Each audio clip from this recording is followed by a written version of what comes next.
Բաքվի բանտում պահվող հայ միլիարդատեր Արցախի նախկին պետնախարար Ռուբեն Վարդանյանին անհապաղ ազատ արձակելու պահանջով մի խումբ քաղաքացիներ այսօր բողոքի ակցիա են արել ՄԱԿ-ի հայաստանյան գրասենյակի դիմաց։ Մասնակիցներից մեկը սկանդալային տեղեկություն է ներկայացրել ՄԱԿ-ի աշխատակիցների ադրբեջանական լոբինգի հետ սերտ շփումների մասին։ ՄԱԿ-ում մի զեկույց է այսպես ներկայացվել եւ ընդունվել,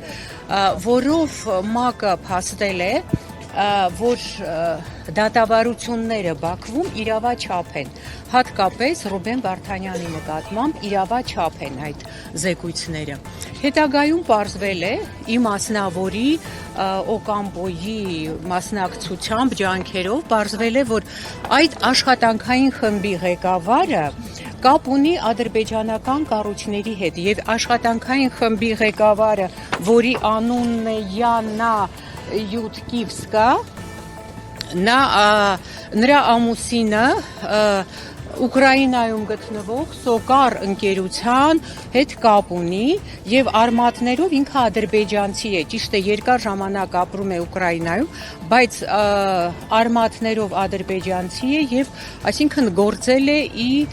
պաշտպանություն Ադրբեջանի։